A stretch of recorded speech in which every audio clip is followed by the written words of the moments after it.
هل تعلمون من هو المنافق الحقيقي؟ المنافق الحقيقي هو الذي لا يدرك خداعه لأنه يكذب بصدق.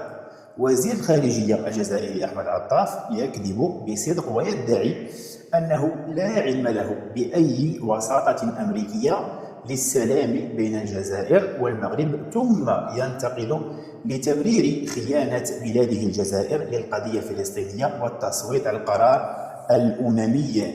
هذا موضوع حلقة اليوم الإخوان. قبل أن نمر إلى الفيديو ديال أحمد عطاف، ما تنساوش تدعمونا لأن الدعم قليل وضعيف جدا. مادام وصلت الفيديو ما خسرتي والو، انزل برك على لايك، وإلا كنتي مازال ما اشتركتيش اشترك في القناة، ونبداو على بركة الله مع أكاذيب. بعد أن اختفى تبون ظهر عطاف بأكاذيبه التي لا تنتهي. والله أنا مثلك استغربت هذا التصريح، لأنني شخصيا لست على دراية بأي مشروع اتفاقية سلام بين البلدين اللذين ذكرهما. أظن أن تم الخلط عنده بين ما تحاول الولايات المتحدة القيام به في قضية الصحراء الغربية والعلاقات الجزائرية المغربية. فأظن أنه كان يشير إلى المبادرة الأمريكية الجديدة لعرض بالتعاون مع الأمم المتحدة عرض خطة لحل القضية الصحراوية، قضية الصحراء الغربية. وهذا العمل هو ثنائي بين المغرب وجبهة البوليزاريو. وأظن أن العملية الآن جارية بهذا الخصوص. وما أعلمه أن الولايات الأمريكية أو الولايات المتحدة تعمل الآن مع الطرف المغربي، وهي في اتصالات مع جبهة البوليزاريو. عملية السلام التي يتكلم عليها السيد ويتكوف كبير المستشارين للرئيس ترامب الذي أشرتم إليه، هو هذه العملية عملية مغربية صحراوية هي في صلب المبادرة التي تنوي الولايات المتحدة القيام بها. أما عن بعد جزائري مغربي فليس هو موجود في جدول أعمالنا في هذه اللحظة. إذا الإخوان، أنا غنطلب منكم غير تعقلوا على هذا التصريح مزيان، عقلوا عليه مزيان، لأنه بعد مدة بسيطة والشهر مقربة تسالي غادي نلقاو الجزائر والمغرب جالسين من أجل إبرام اتفاقية سلام. آنذاك غادي نفكروا عطاف هذه الكلمات. حنا عارفين أن اتفاق السلام سوف يعقد، ليس لأن المغرب يريده. حنا كمغاربة عندنا ما نديروا الجزائريين وما كاينلاش نديروا معاهم اتفاق سلام، وأصلا نحن والجزائر العداوة بيناتنا ستبقى إلى يوم يبعثون. أمر واضح وانتهى. ولكن لأن أمريكا تريد السلام في المنطقة ديال شمال إفريقيا، ولأنه المخرج والسبيل الوحيد لحل عادل لنزاع الصحراء المغربية تحت مبادرة الحكم الذاتي التي تقدم بها المغرب. تحدث عطاف عن أن الولايات المتحدة الأمريكية حاليا هي في مواصلات أو تواصل مع المغرب. كيف تعلم أنك بأن هنالك تواصل بين المغرب والولايات المتحدة الأمريكية؟ هل أمريكا تستشير معك أو تبعث لك البرقيات ديال التواصل بينه وبين المغرب؟ كيفاش عرفت أنت بلي راه كاينه واحد القنوات اتصال بين المغرب وبين أمريكا؟ شكون قال لك؟ شكون قال لك أن أمريكا أصلا كتفكر فيك أنت، ولا راك أنت كاين عندها في الميموار ديالها؟ ثم قال لك كاينه اتصالات بين أمريكا والبوليزاريو. هذه تقدر تعرفها، هذه ممكن أنك تعرفها بما أنك أنت هو البوليزاريو. ولكن واش أمريكا هذه القوة العظمى، هذه الدولة، غتفتح قناة اتصال مع حركة إرهابية، جماعة مسلحة لقيطة لا وزن لها، غادي يفتح معها قنوات الاتصال أمريكا بجلالة قدرها؟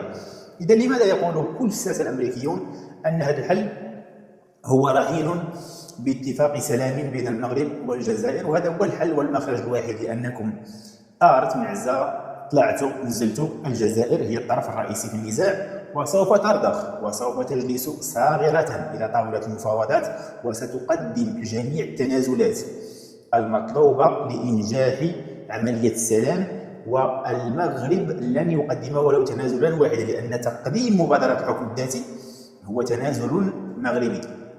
هذا الخبر الأول يا إخوان. الخبر الثاني، كلنا شفنا أن الجزائر قامت بخيانة القضية الفلسطينية خيانة شنعاء بعد شعارات نحن مع فلسطين ظالمة ومظلومة.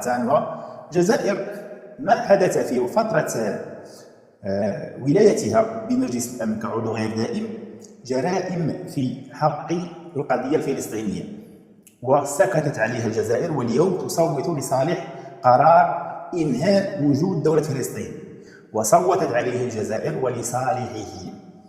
اليوم عطاف كيخرج لنا ويبرر لماذا صوتت الجزائر لصالح هذا القرار رغم أنه لا يخدم مصلحة لا الشعب الفلسطيني ولا القضية الفلسطينية، ولماذا باعت الجزائر القضية؟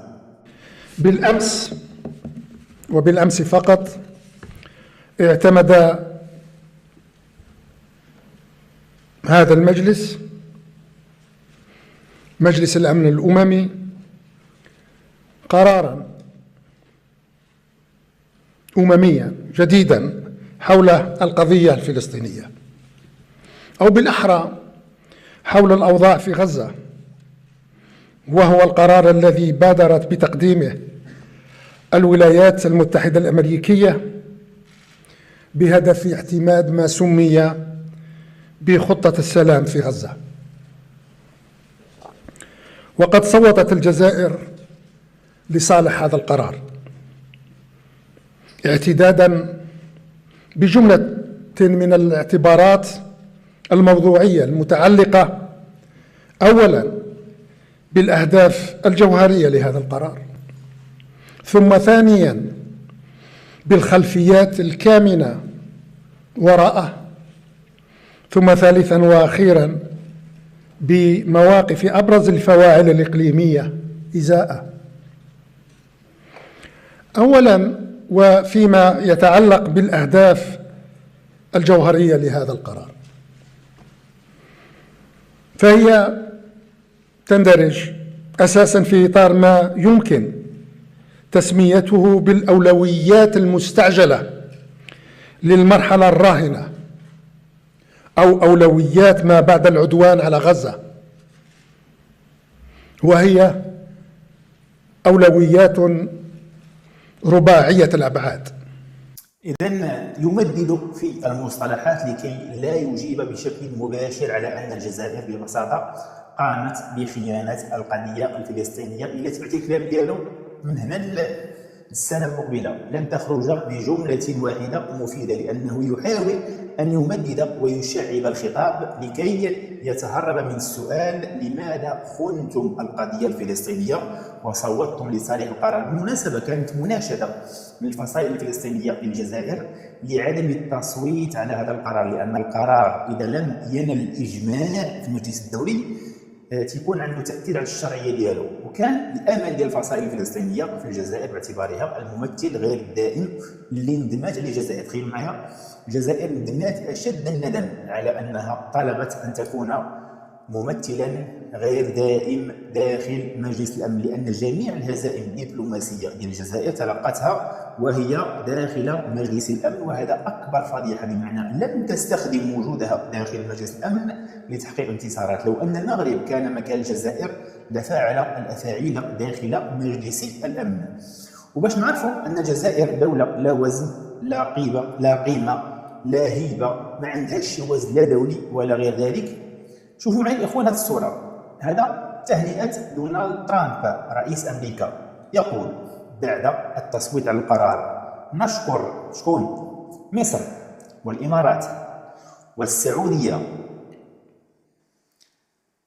وقطر والدول التي دعمت القرار الأمريكي في مجلس الأمن، مؤكدين أن اعتماد القرار سيؤدي إلى مزيد من السلام في العالم. أين هي دويلة الجزائر التي لطالما تبجحت نحن مع فلسطين ظالمة أو مظلومة لم يؤخذ حتى رأيها وهي في مجلس الأمن؟ لو أن المغرب كان أو عضوا في مجلس الأمن رغم بعده الجغرافي على المنطقة لا أخذ رأيه، لأن المغرب كدولة عندها وزن ديالها، ورأي المغرب يعني معمول به والكل يستمع له، لا كبار القوم ولا صغار القوم. ولكن بما أن الجزائر دولة لا وزن لا قيمة تتقن فن الأكاذيب واختراع المشاكل، تخيلوا معي الإخوان في هذا الخطاب ديال عمر عطاف بالأمس تحدث على قضية الصحراء المغربية ويدعي أنه لإطار الميزان، تحدث عن القضية الفلسطينية، تحدث على ليبيا، تحدث على المشكل في مالي.